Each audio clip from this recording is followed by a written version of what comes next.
You're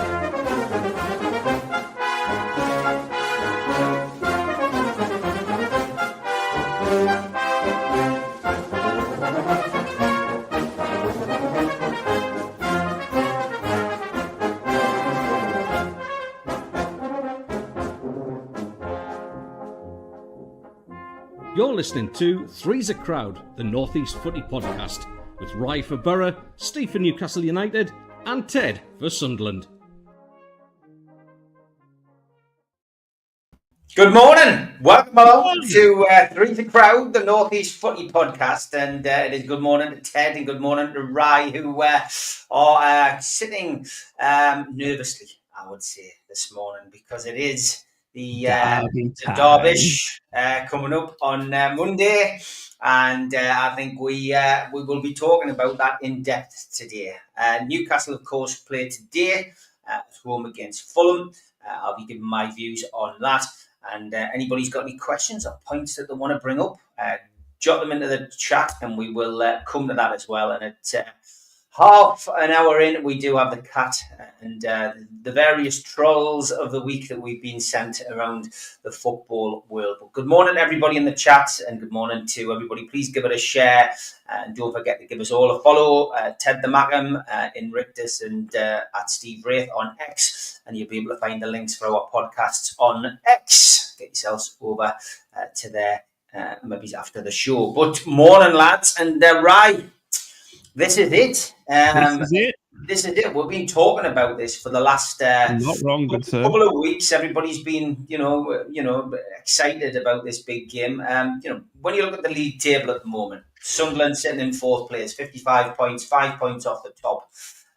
Borough sitting in seventh, mind the gap, as our good friend would say, sitting on 44 points.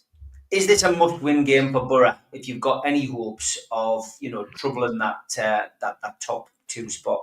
Yeah, it certainly is. I mean, Michael Carrick spoke about it in depth yesterday. It's a crazy, crazy game. Obviously, the game was moved to be on free-to-air TV. We are that big of a club. Sunderland were just lucky that we got picked up for that. It's obviously at the magnificent Riverside Stadium. The biggest thing for us, I know, probably for Sunderland as well, is it falls on deadline day as well. So not only have we got a match of football at 7 p.m. at night, we've also got deadline day to deal with as well. So it's going to be an interesting day all round, I think, with lots of moves, touted for both teams. We won't really know. There might be a signing that morning, on deadline day that could, I'm not sure if they can register in time. But yeah, look, it's an exciting game. It's one that for Middlesbrough, I think there's more on the line than there is for Sunderland. Sunderland are there or thereabouts and have been all season. They haven't really moved, where Middlesbrough seem to float up to, anywhere to fourth and then quite happily to drop down to 10th with the given performances. So for Middlesbrough, you shut the window shut and it's time to sort of really start getting serious. I believe now Michael Carrick cannot complain on not being given the tools with the signings of Morgan Whittaker, George Edmondson. Now we went and got Travers, the goalkeeper as well. And there's more to come apparently if we do turn this Latte Lath into a £23 million bid as well. If we turn that into a bit of a nice profit, there's no excuses on why we couldn't be recruiting quite well. So look, massive game for Middlesbrough. I would say the pressure is on more Middlesbrough because we need to win. We need to get in touch with that top six and we need to cement our place there so that we can push for playoffs. We're only 3 points better off this time than last season. And last season, we all know how bad it was with injuries, as was Newcastle sort of thing. So it's a massive game for Middlesbrough. A lot of pressure, I would say, on our neck of the woods rather than Sunderland, because given where they are, we would much rather be where Sunderland are right now. And for that, I would say it's a must win for Borough. Okay. Is it a derby, right? Yeah, 100% it's a derby. They're our local rivals. They're the closest to us. Look, I know there's no traditional rivals. You could argue the same with Leeds, but it is. There's something, you can't argue that there's not something more to this game when it comes around. It's the first game that Borough fans and probably the Mackhams look at don't tell me to shush, okay? It's a derby, all right? And I just think, I honestly think it's got something more to it. And the players know it. You can feel it in the atmosphere. We saw it at the Stadium of Light. There was a massive crowd when Riggy backheeled that goal. there is something more to it, and you can't argue that the players and the fans and the staff and everyone don't feel it. You know what I mean? And they always address it. It's always the same question: is it a derby? Well, we can continue, asking this same question year in, year out. But the fact of the matter is, they're our closest local team rivals in the championship. We're nowhere near Newcastle at the moment, so it's the Northeast derby for me for sure. Okay, how are you feeling then, Ted? Is there a feeling of contentment at the moment and feeling of superiority between Sunderland and Middlesbrough? Are you feeling like you just need to turn up and win this game, or are you slightly concerned because Borough have recruited quite intelligently, I would probably say, so far in this window, and it puts a different complexion on it. And although a win for Borough on Monday won't see them overtake you, it does bring them that little bit closer to you. And depending on results, of course, could mean that you fall further behind those teams that you're aspiring to catch up with. So it's an interesting one, this for Sunderland, I think. Yeah, I mean, as far as like superiority is concerned, probably only since about 1892 we felt superior over Middlesbrough. Moving on, it's a game of kind of like two different complexions, really, because you've got the fact that it's we've jokingly called it a derbish for a year and a bit now between us. It's not the derby, but I personally do treat it like it's a derby. It's a local rival. It's always nice to get one over on the local rival. We've got 2 seconds. Is that Stelios? Honestly, he's going absolutely mental. That's his new cat latte. Just, I doubt it. So there's the fact that it is a local rivalry. We play horrendously bad at the Riverside. I can't remember the last time we won there. So that's kind of would due a result there, not just squeaking a draw through Roussin managing to get one late on in the game. Won't happen this time because he's already off. So he's gone on loan. So we're due a performance there, and I think that's kind of what the Sunderland fans are waiting to see. The other side of the coin is the fact that our friends in the broadcast industry, certainly at Sky, are already talking about this automatic promotion race being between 3 teams rather than 4, i.e. excluding Sunderland out of that, which is just arrogant in the extreme. We're 11 points clear of the team in 5th position, which obviously, we know who they are, with a superior goal difference as well. So, with 7 or 8 goals better off in goal difference, it's worth a point at the end of the season, to use the old adage. So I think there's a bit of proven to ourselves that we are worthy of being up there and being considered for automatic promotion and not just, looking at the squeak into the playoffs. In terms of staffing, it's going to be very, very interesting because, there's been a little bit of attention around Dan Neil, West Ham and Everton starting to sniff around him a little bit. I can't see him going right now. I think to lose your captain at that stage would be, it would be a bit of a strange decision. However, what I will say is that Samed, who's been brought in on loan, actually played in the deeper role in the last game against Plymouth, which has typically been occupied by Dan Neil. Dan Neil was actually pushed further on.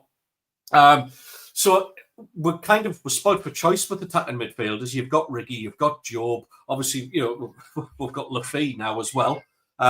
So there's options there. And I just think, could we lose Dan Neil before the end? To lose Dan Neil, I think, before a derby game like that would be a bit of a blow because that's where he does come into his own, not when he's being cheated out of an Aussie referee and being sent off for just saying cruel words to him. Tom, I can hear the cat as well. I'm going to swing for him in a minute. Honestly, he's doing my napper in. We all hate cats, right? I love cats. He's the only one out of the 4 that actually you hear. So, listen, I think it's going to be a very, very interesting game. There's more pressure on Middlesbrough, I think, to catch up, to start and chip away at that. Yeah. For me, we've got 2 difficult away games left this season. We've got Leeds and we've got Middlesbrough. Take a draw from them both. I'd be more than happy to move on with that. I'm not bothered about winning the games. Let's just crack on. let's grab the point and then rely on that home form, which has been tremendous. Apart from obviously a bit of a sucker punch against Plymouth.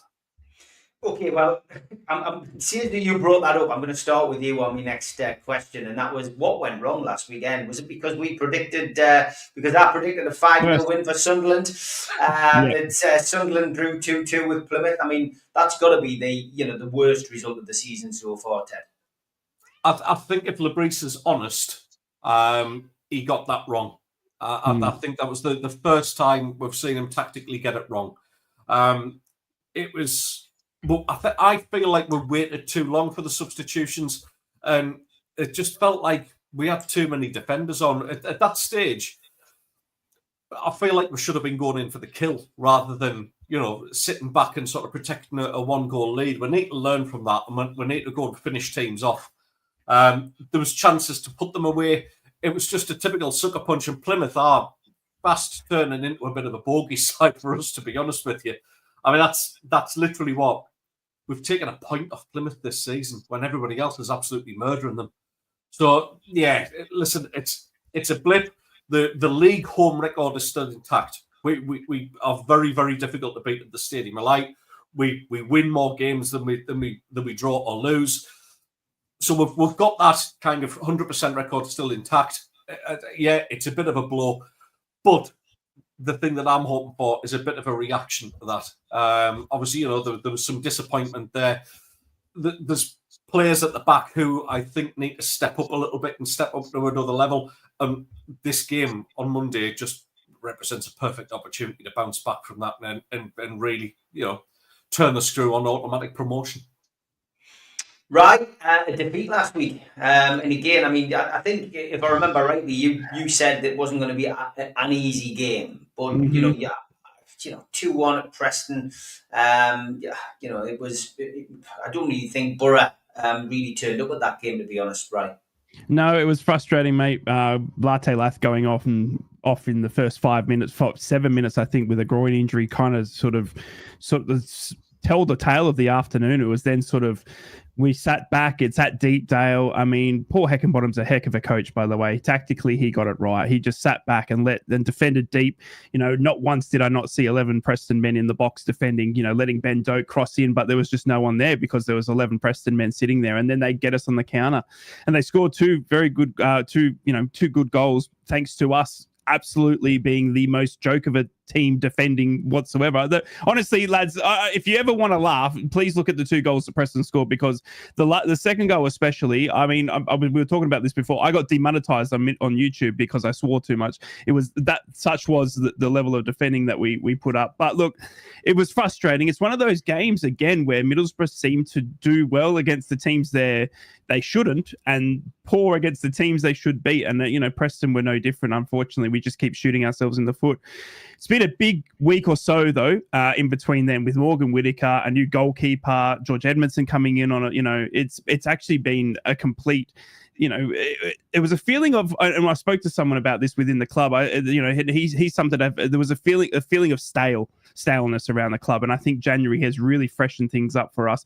Morgan Whittaker's a massive signing, and I think that putting that Preston one behind us is a big step forward. And unfortunately, doesn't get any easier with Sunderland. But yeah, look, the Preston game was it sums us up this season, in terms of we just keep beating ourselves. Unfortunately, we let soft goals in, we make defensive errors, and good teams punish those, and that's what you need to do at the Championship or in the Premier League if we ever get there. So yeah, look, it was a sad day for Borough fans. I think it was a tough day to watch, and that's one we don't want to look on. Good day for the swear jar, though, wasn't it? Yeah, it was massively, mate. The jar got absolutely. It paid for the trip back to England. I put Ted in first class today as he flies back. So it's incredible. So yeah, no, it was a frustrating day, mate. But look. As I said, the team that's going to line up against craziness, the team that lines up against Preston will be completely different on Monday night against Sunderland. And that's the craziness of the January transfer window. We're going to have a good 4 to maybe 5 players that are completely different from that lineup. And that's going to be interesting to see how they can react at Sunderland. What are you feeling about the transfer window, Ted? I think ours was always going to be more about who we shift out than who we bring in. of people who were trying not to ship out as well, I suppose. Like, obviously, the likes of Job, that rumor won't go away. Real Madrid are very much on his radar now. Ancelotti has actually kind of, jokingly said to his brother that he signed the wrong brother, which is always nice to hear, I guess. But he's starting to get a lot of attention, so it's about keeping a hold of players like him. A couple of players that have been linked with us that hasn't quite come off. In fact, Middlesbrough were linked with the same striker, Lancashire, who was at Spurs. He's joined Tony Mowbray at West Brom. So yeah, it's more about who we let go. Sheesh, who I thought did brilliantly over Christmas. I thought it was superb. That was a surprise one. But he plays in that same role as what Lafay does, and Lafay is streets ahead of him, to be honest with you. And of course, we've got Romain Mundle to come back as well. So he was going to find his chances limited again. Listen, I think it's a shrewd bit of business letting him go on loan at Portsmouth. Portsmouth is starting to pick up some form, as Bry will testify to as well. They are starting to play really well. I think going down to Pompey will be a great move for him, getting regular football. Shrewd bit of business in the fact that if we do get promoted, then we've got to buy Lafay, which is a great signing for the club anyway. It'll be a club record signing. If we don't get promoted, then Sheesh comes back in that similar role, and he's got first team, some actual game time about it. So for me, the window's been well managed so far. I would still like to see a couple of signings in, to be honest with you. I think we could possibly do. I'm going to get shot for this, but Dennis Serkin at the minute has been a little bit out of form, and he's somebody who's normally so good. Great going forward. He's got a good cross on him. He's keen to attack. I just don't think he's getting the defensive side of his game right at the minute. So maybe a left back.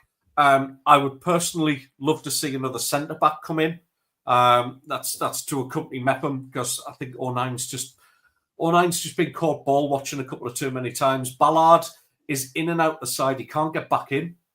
And then, of course, there's the old familiar tale in January. I think we could do with a striker. Tom's just nailed it there. Do you think you need a striker in? I do. I do think we need another striker in. I think we need a different option. I think we need a bit of a bully of a striker. Somebody who's not afraid to actually, get stuck in, be a bit of a nightmare for centre backs. I'm not talking about anybody, lethal and sort of drilling them in from 20 yards. I'm talking about somebody who can really just be a battering ram against centre backs, because I think that's something we slightly miss out of our game right now. But Christian Speakman is well known for not signing strikers in January. So that remains to be seen whether they get another one. The rumours are that we will see another couple of signings, whether they get done in time for the Derbysh. I doubt. I think they have to be registered by midday the day before. Yeah, it's correct. Yeah. I kind of see us getting them in over the line. I think it's going to be very much for later on the season and add some depth. The other one that came about yesterday, our transfer window, which it was a bit of a surprise, is Tommy Watson has been targeted by Brighton, crazy, which is very, very interesting. He's got, I think, 12 or 18 months left on his contract. Tommy Watson is very, very highly rated at the club. A lot of people seem to be quite interested in the guy. So we'll wait and see what happens with that, because if it's 12 to 18 months left on the contract, you're not going to get an absolute mountain for it. So we need to see what's going to happen there. It'd be disappointing to see a local talent go, but hopefully they get the right amount of money if he does go. But I'd rather them hold on to him. Thoughts on Graham's question, Ted? Is your squad good enough? Honest question. Enough quality, enough depth. Yes, I think this. I'm going to have to fence sit here, Graham. I'm so sorry, mate, but yes, I think there's good enough quality in there. Is the squad deep enough? No, because I don't think we can replace players in the first team with equal or better quality, and that's where your bench needs to be better. I think we need somebody, to be honest, add to the shopping list a right winger, because at the minute Paddy Roberts is in and out of form. He's not hitting the back of the net. His service has never been doubted, but yeah, I think that depth is a little bit lacking, particularly going forward. is where we could do with a bit more depth there. Have we got enough to get it over the line? It remains to be seen. But listen, we're in 4th place. We're 3 points off the top. Anything can happen because we're still waiting for Leeds. Leeds will blow it in March. They always do. They'll absolutely Easter egg it and just go to bits. Burnley don't massively impress me. They're boring. Yeah, they get the job done, but I hate to be a Burnley fan, to be honest. God. And Sheffield United, let's just hope all the wheels come off because I can't stand Chris Wilder. And the sandwiches. And his sandwiches. Yep. I love that. Okay, Barry asked a question earlier, which teased me up nicely before we get into the Troll of the Week section. He says, Steve, do you feel the club has let Eddie down with the lack of incomings? And do you think we will ever escape the shadow of PSR? Great question, Barry. Very deep for a Saturday morning. Well, let's cover it first. I mean, Newcastle's transfer window has been exactly what it said on the tin. It's exactly what Eddie told us it was going to be. Nothing's happening. We're not bringing anybody in. He reiterated it at the press conference yesterday morning in front of the press pack, and basically had to explain his feelings about Miggy leaving. How do I feel about Miggy leaving? First and foremost, well, it's a great move for him personally, great move for his family, and Newcastle did well. Paul Mitchell did well to get such a good fee. I mean, we'll never ever know the full ins and outs, costings of transfers. There's always some little caveat added, and sometimes it's wages, sometimes it's a signing on fee. But we're led to believe it's the deal's in the region of £8 million, which will go a long way to helping Newcastle's PSR for the summer transfer window. But it's as expected, really, Barry. It's the club have managed our expectations. I think it's very disappointing, the lack of activity that we've had across the space of 3 windows, but by all accounts, it's because we spent so much in the first 3 windows to stay up and then to have a go at the Champions League. And I think we've talked about it on NFC Matters. We've shown the figures, how far Newcastle are behind in commercial revenue. All of this has been driven, I guess, towards an inevitable announcement, whether it's, before the end of the season or whether it's later in the year, that we're going to have a new ground and where that will be. And until we, are allowed to increase our commercial revenue, and until Newcastle are regular, competitors in the Champions League, we're always going to be behind the likes of those teams that you see at the top of the financial tree.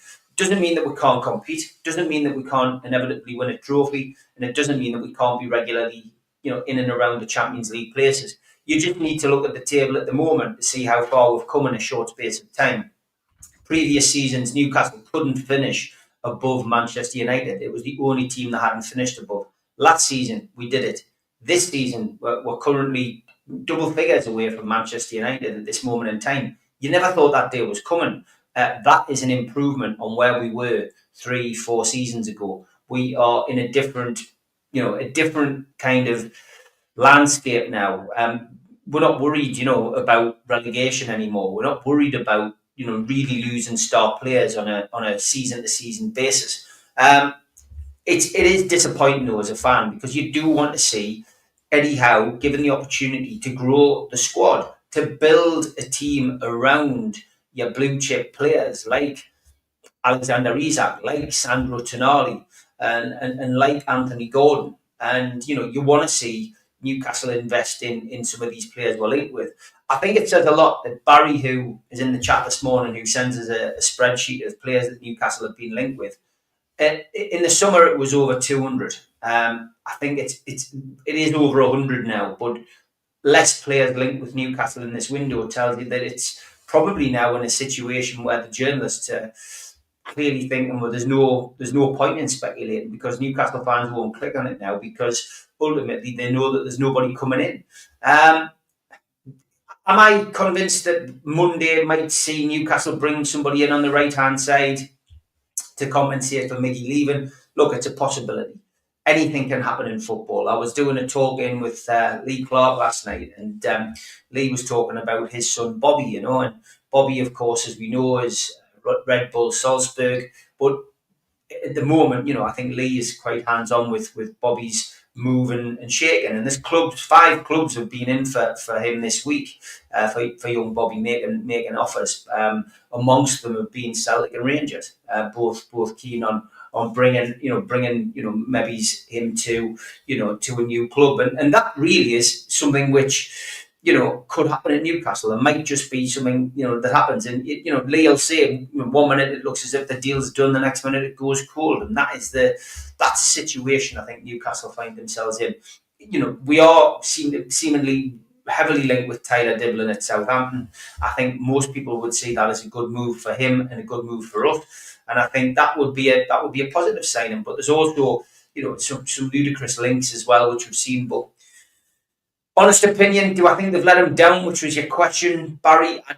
I don't think they've let him down. I think they've just got to do what they do, because they can't let the club down. The club is in a financial mess, thanks to Mike Ashley, and until we can get to that kind of level again, where we're competing and being able to go out and spend money again, it's always going to be difficult. The rules either have to change, or Newcastle have to improve their commercial revenue. And lots of people complaining, saying, well, where's the sponsorships? And, we've had a chat about it on our podcasts. Peter Silverstone, what's he doing? But let's think about it, right? If you think about the stadium, at the moment, Newcastle, doing a feasibility study. They're looking potentially to build a new stadium off the back of St James's on Leazes Park.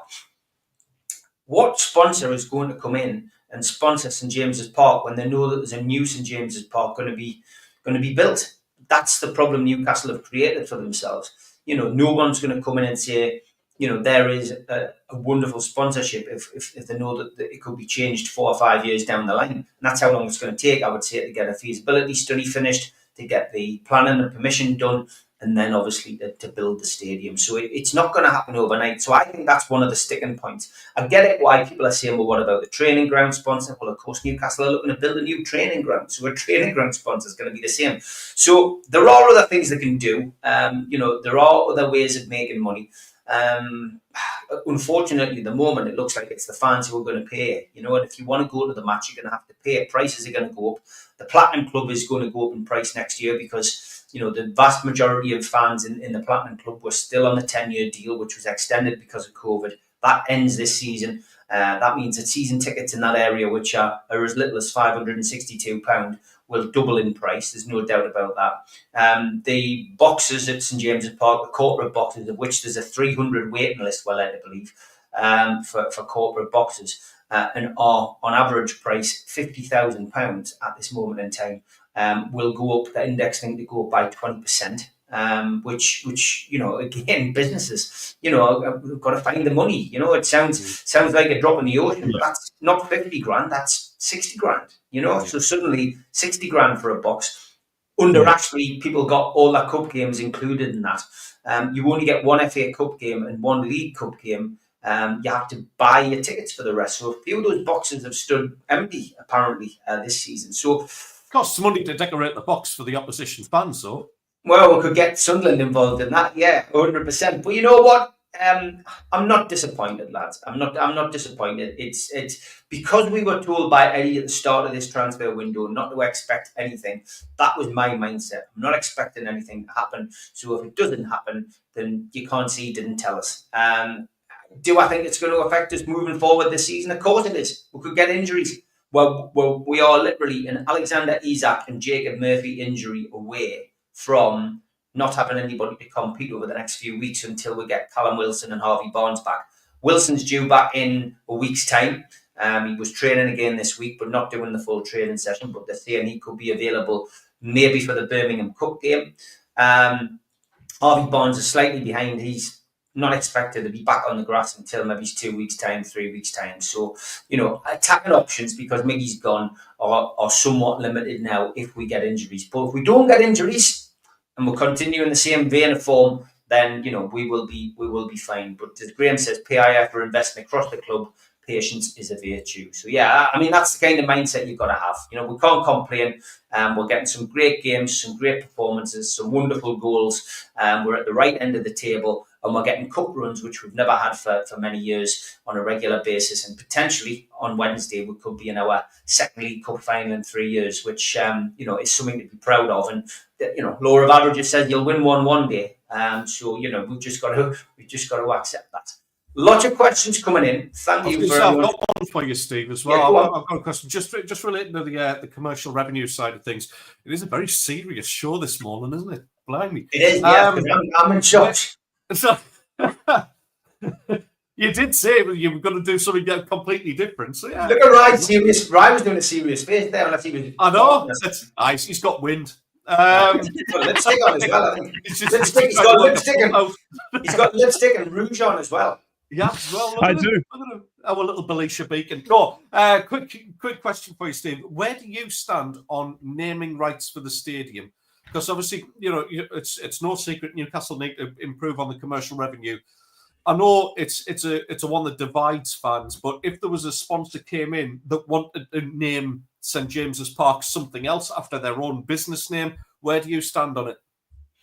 You know what? If it's done correctly and it's done properly, and you have that opportunity to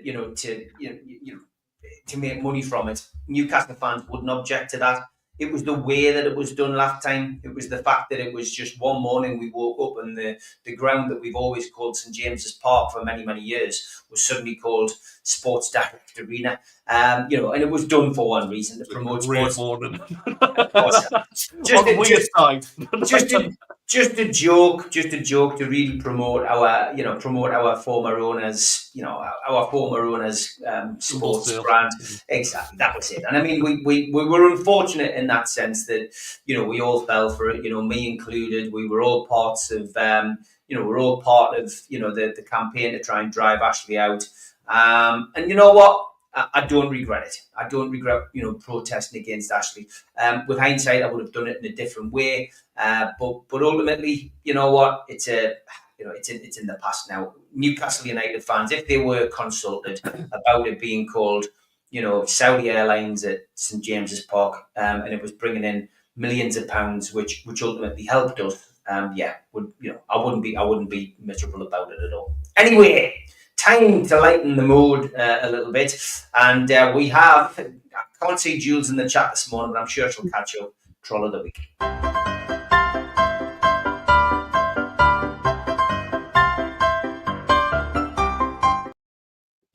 Some good ones this week. Thanks to Jimmy for this one. Sky Sports have unveiled their latest channel. He said Sky Sports Golf, Sky Sports Football, Sky Sports Formula, and Sky Sports Isaac to Arsenal. Anyway, it's feeling.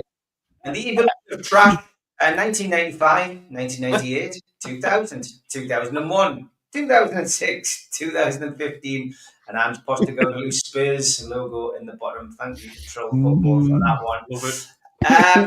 And then the Arsenal fan said that the ref's corrupt for sending off some Lewis Skeleton kid.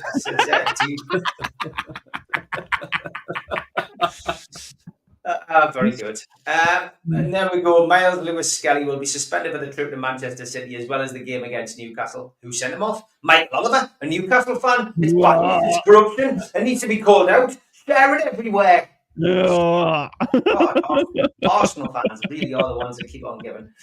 Jimmy Moore, thanks for this one. Chelsea have unveiled a Robert Sanchez statue outside Stamford Bridge. And I like this one. Look at this magpie. Typical magpie, lads. Classic. He's just on the beers. On the beers. Good on him. That. Loved it. Sky Sports Premier League. Alexander Isaac holds Newcastle into the lead with the 17th Premier League goal of the season. This is the guy, of course, who then said potentially going to Arsenal. Not fancy talking to my face, Luke. I was sat at the game and always happy to chat, especially after some of the recent questions and press conferences I've seen from you. Imagine if I went straight on Twitter to have a pop. Live TV is live TV. Now, this all stems from a proper spat between Mark McCann and Luke Edwards, who basically had a huge argument. So have a look on there on Twitter. It's still up there because he linked Isak to Arsenal again as part of his commentary. No reason to do it at all, but he did anyway. It's well worth a watch. This was brilliant. Please answer these questions. Which football match did you go to today? Did you enjoy it? Who did you go with? And did anything make you laugh? Mike Ward replied, Belbert Town versus Dunstan. Football-wise, not much. Got stuff 5-1. There's a social event. Yeah, it was a grand afternoon. Son and daughter met friends at the match. Joshua shouting, "Shut it, Jimmy Nail," at a Dunstan fan. And This is the winner this week, chaps. Michael Owen. Well, I thought Liverpool would have too much tonight. They didn't do much wrong, but all credit to Real Madrid. It's a club that simply wins on the big occasion. Danny, if I was on a desert island with you and a tin of corned beef, I'd eat you and talk to the corned beef. Brilliant. Now that's a troll of the week. We all side with them on that one, I think. I'm going to finish with this, lads. I know you like these. You can choose only one, lads. You can choose only one. Here we go. Now it's short. The rest are destroyed. The rest are destroyed forever. Choose wisely. So you can only choose one, lads. Okay, I'll go first and kick it off. Luke, I'm going to go the crunchy. Chocolate honeycomb. I'm set. I mean, look, they're all very, very good chocolate bars, but crunchy. Crunchy every day of the week. Call me crunchy. I'm done. All right. What about you then, Ted? This is a tough one because bottom left, Cadbury's Caramel. I've loved it ever since the rabbit was probably my first ever crush. But I think I have to go for... Steve knows what I mean. I'm going to go with the Boost, the biscuit Boost, because it's got that caramel. It's got a bit of difference and a bit of biscuit. You get a little bit of a different sensation. So yeah, I'm keeping the Boost. Okay, for me, lads, it's Yorkie all day long. Classic. I mean, I've got to be honest, I do prefer the Yorkie biscuit and raisin. But that Yorkie Originals always felt as if it's like value for money. I've always liked it. And yeah, where is the Texan boss, says Graham. But yeah, that's my choice. Great stuff, that. Thanks to Stephen Kennedy for sending that in. If you've got a troll of the week, you can email me at nufcmatters1892@gmail.com. Or see the comment there. That's a hell of a pull, Ted, but the rabbit was tidy. He's right, though. But was the rabbit not going out with Dylan from the Magic Roundabout? I'm pretty sure she was. She used to go, hello. This is getting a bit weird. Okay, you know where to send trolls of the week. Get them in for next week.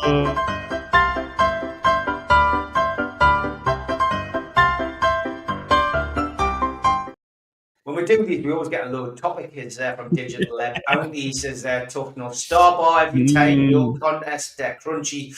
Green will rise as Lungful drummer. Lots of people have got their own favourites on their matches on ITV4 on Monday. For those that know Digital Rage. Free to air. You are right. Okay, Barry.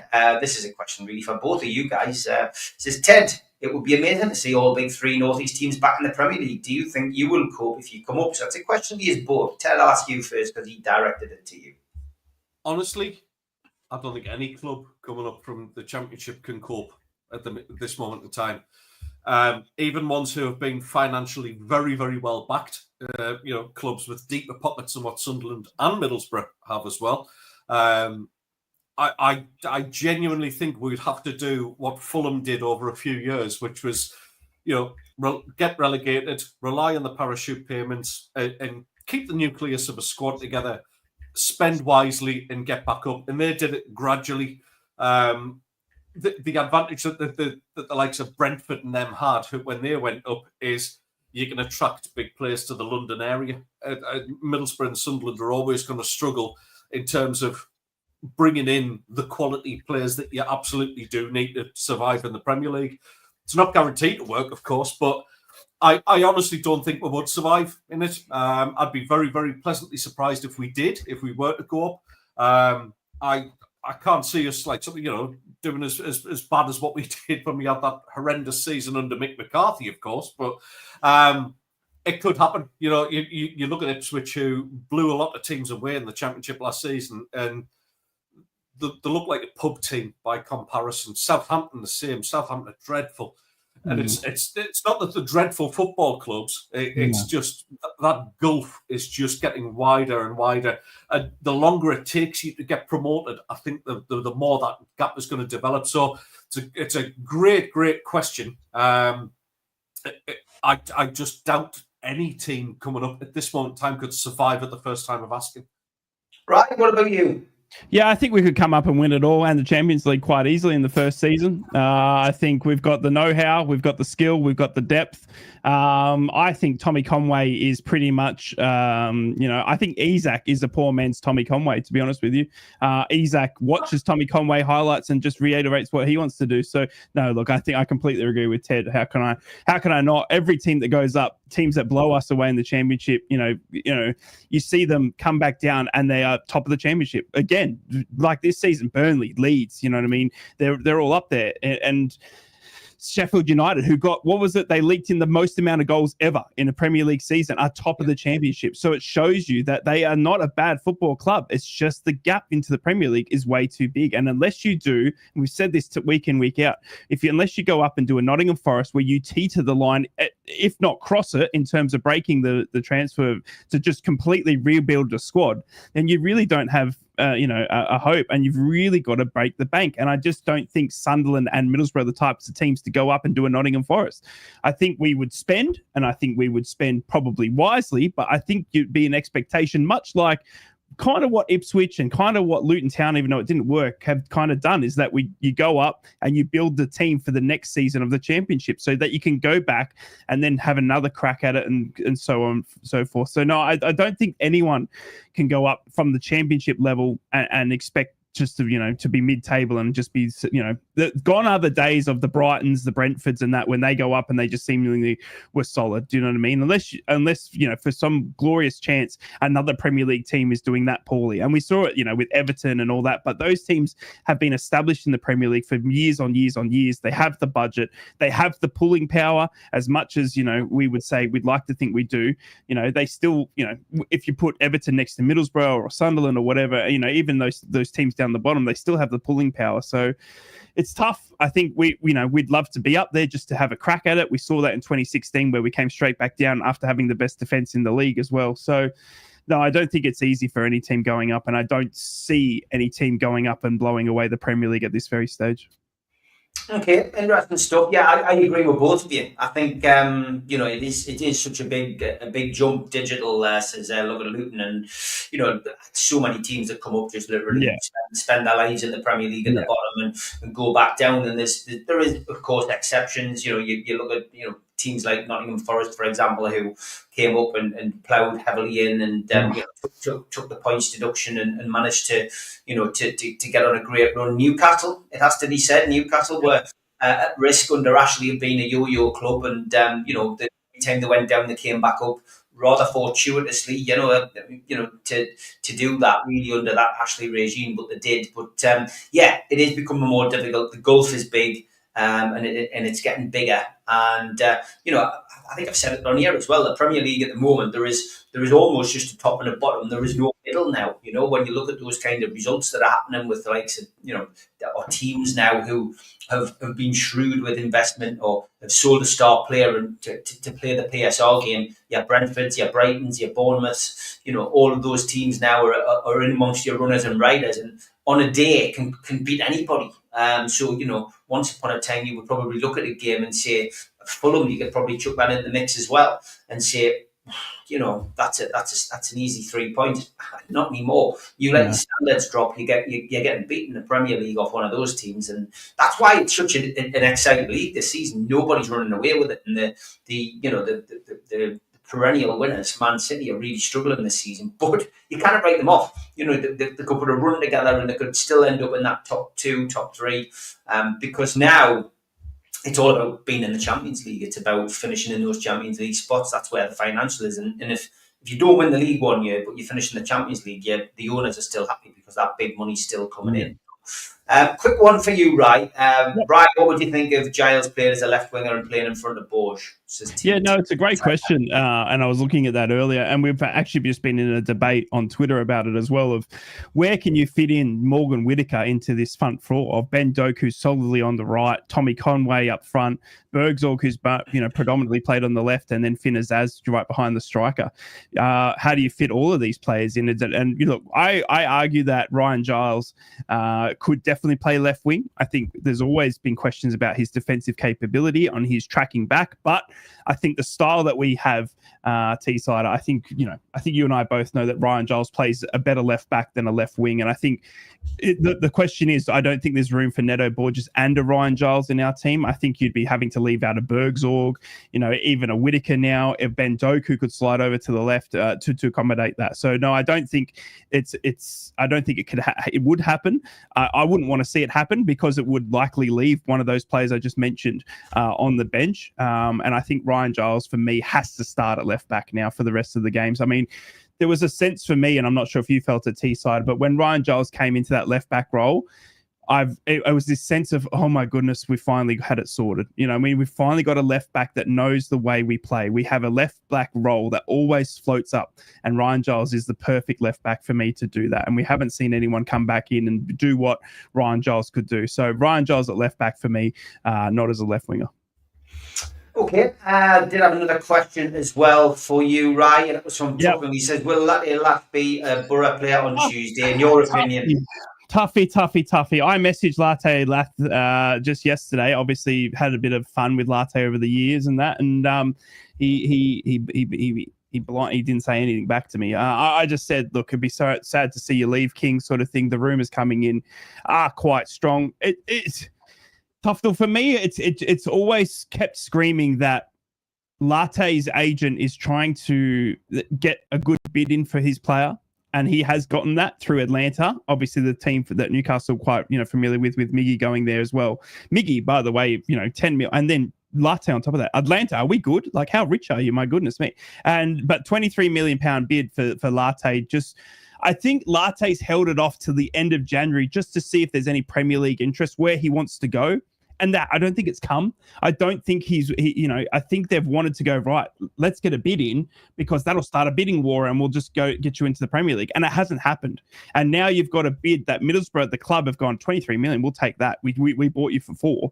You know what I mean? Let's tick that box. And now it's up to Latte. And Latte still, I think, is stalling on it because he wants that Premier League move. I think there is a chance he could be, but I think I would have to lean to the more majority that he won't be a Middlesbrough player. I think he'll take the deal.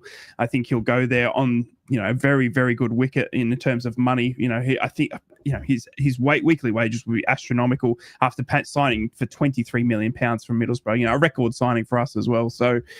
No, I don't think he will be a Borough player, sadly. I'd love him to be. We don't know how bad this injury to his groin is either. Has that scuppered it? But the thing as well is Middlesbrough will be wanting an answer before the end of January. Even though the MLS window goes longer than our window, Middlesbrough will say you will either be a Middlesbrough player now until the end of the season, or you will go in the next couple of days so we can replace you. I don't think there'll be any if, buts or buts about it with Kieran Scott at charge.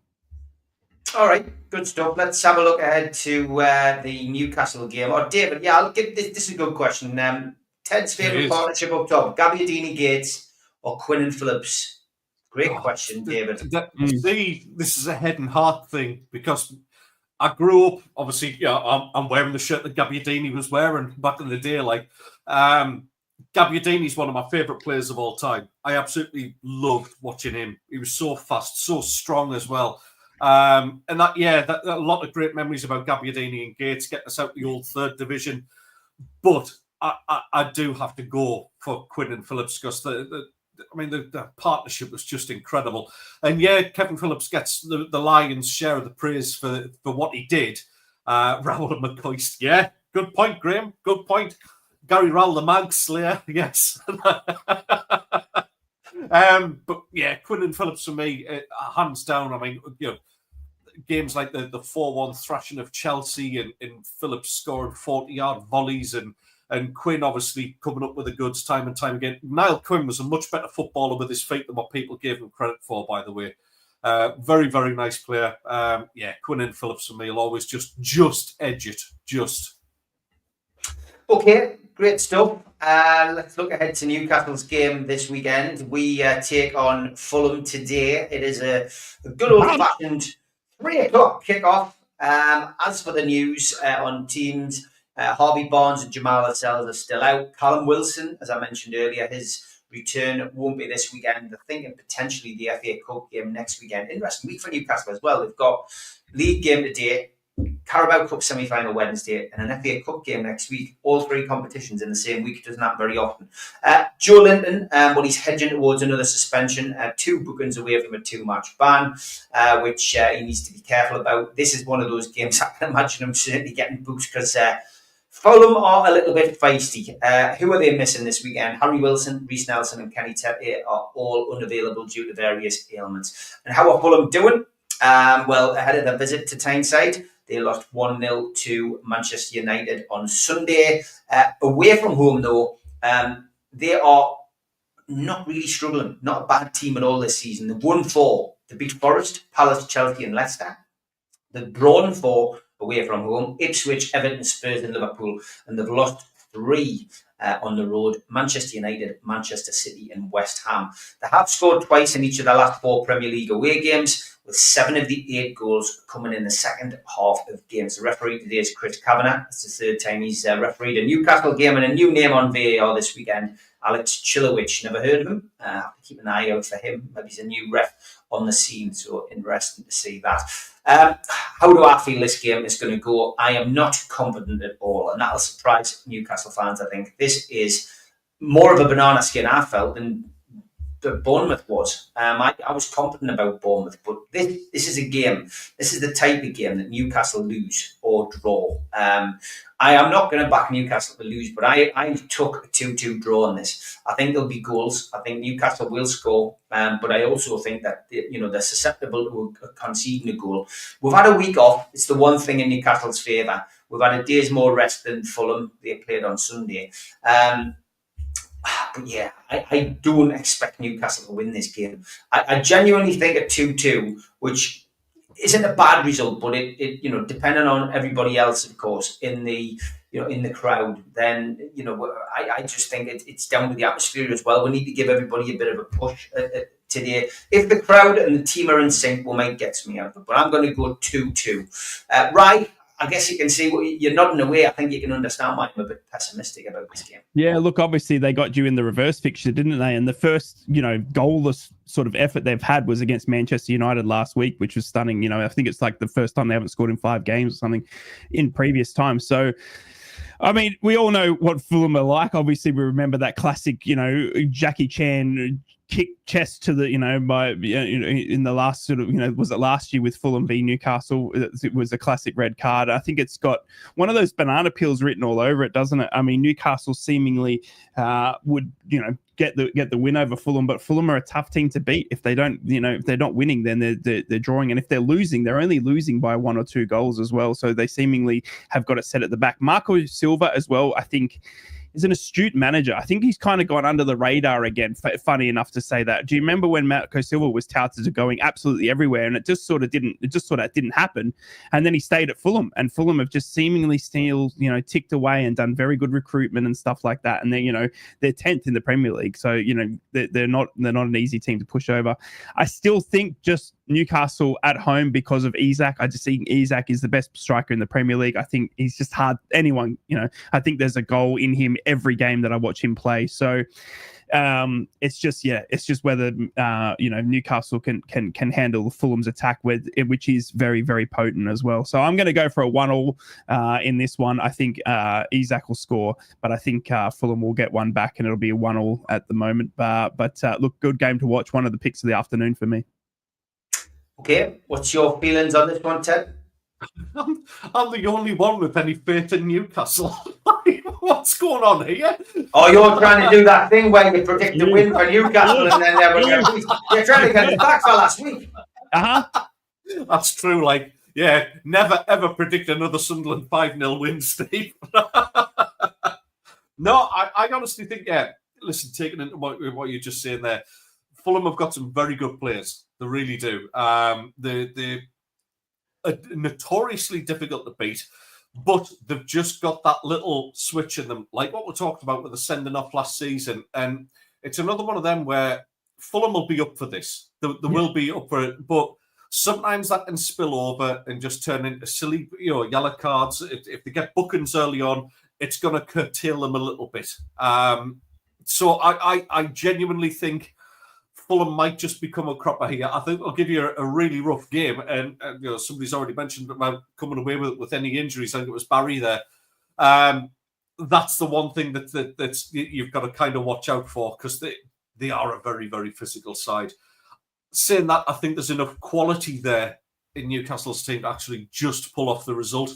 So I'm going to go for a very edgy 2-1 win of the Geordies. Okay, a very edgy 2-1 win. Okay, take a look ahead to the Derbysh and get our predictions about that. Ryan, we will come to you first. Yes, sir. So your feelings on this game and a prediction, please. My feelings on this game is that I'm nervous, I'm scared, I feel nauseous, I've got a tingle at the tip of my groin area that just won't go away, because I'm up for this one, and I think it's time for Middlesbrough to start kicking on. It's with Morgan Whittaker coming in, it's just added a little bit more spice, a little bit more excitement for me. And I'm ready to go. Middlesbrough at home. Sunderland, will shut the window just after the game as well. I think it's got everything written to it to be a championship classic. I honestly think the way it's going, it will be Sunderland Middlesbrough playoff final. The way it's going, I just see it happening. I just think there's someone looking up from down, from upstairs, looking out for me and Teddy Boy this year, because it just seemingly it'd be too good to be true. And then I fly over there with Ted, you know what I mean? And we punch on, then we have a big cuddle and have a beer afterwards. It's just going to be incredible. But look, I think Middlesbrough are going to get the win here because it's at home. Morgan Whittaker's going to get a goal on his debut as well for me, but it's going to be tough. It's going to be so tough to break down. And the thing that I think I've outlined with Sunderland, and I've said this, I think I said to you last week, their midfield, not only are Bellingham and Chris Rigg good on the ball, but they're so quick. They move the ball so quick because they're so young. They've got so much pace to them. And I think we're going to struggle with that with Hayden Hackney and Aidan Morris. So I still think there's a threat there. I'm going to go 2-0 to the Borough on Riverside on a Monday night. 2-0. Morgan Whittaker's going to score, and I think Patterson's going to help us out and get an own goal. Ooh, okay. What's your feelings then, Ted? Well, it's I haven't got the same feeling as Rye's got with the tingling in the tip of my groin. As Digital Rage has already pointed out, you need cranberry juice for that, Rye. Is that the thing? Okay. That sounds like a nasty status to me. Listen, I've already said it earlier on. Going to the Riverside is not a happy hunting ground for us. It's 19 years since we've won there, which is absolutely incredible. And we've played there fairly regularly, apart from that stint in League One that we've had. Yep. Yeah, 19 years since we won there. The last time we won there, Job Bellingham was 2 days old. That tells you everything you need to know. Wow. Listen, the last couple of times we've been there, I think we've been almost like second best in the game. To be fair, Rusin got us out of jail with a neat and tidy finish last time around. But it's not been a happy hunting ground. That needs to change. I complained about us not winning away at Swansea this season. We've put the hoodoo at rest finally with that. This is a big one. This is a big one. And I think we will finally get our win at the Riverside and just really compound that gap to pretty irreversible. So I'm actually going to go for another edgy 2-1 win Sunderland. I do agree. I think Whittaker is your danger man. He's a player who is very similar to Jack Clark, but playing on the opposite side. Correct, He's a one-trick pony. Don't get me wrong, but he's very, very good at that one trick. He's going to be the danger one. Tommy Conway always plays well against Sunderland as well, so the centre backs are going to have to be switched on. We might even end up going 5 at the back, I think, for this one. I can see that being a real possibility. But that being said, I think there's enough in the tank to get this over the line, and I think we'll get a 2-1 win. Okay, leaves that to me to come up with my prediction. I think it's get off the fence. Get off the fence. I think it's going to be entertaining. It's going to be an entertaining game. Come on. I think Middlesbrough need this more than Sunderland. I think off the back of last week's result against Plymouth, Sunderland will be looking for a quick response, but I can't see past a Middlesbrough win. Yes, Stevie! 1-0. 1-0 to Borough. Join me at the bar. 1-0 to Borough. It's going to be an edgy game, but 1-0. 1-0 to Borough. That's where I'm going, lads. That's it. It's like that, is it? I'll leave you to do one show together, and all of a sudden it's a get best mates act. Makes me sick. Enjoy it, lads. I'm looking forward to watching it. I will be tuning in. We will be back next week for a post-mortem and a celebration for one person. Maybe it's a draw, who knows? But I didn't sit on the fence. That's the main thing. Fair play, mate. Fair play. Look forward to seeing you all next week. Fab show, gents. Good luck all, says Graham. It's got draw written all over it. That Derby says NUFC. Hickson 3-1 to Borough, says Mr. Rose. That's Sunderland winning them, says Digital. You know how this show works. Take care, everybody. Have a great day. Next weekend. Bye-bye. Three's a Crowd podcast will return. That's not a threat. It's a promise.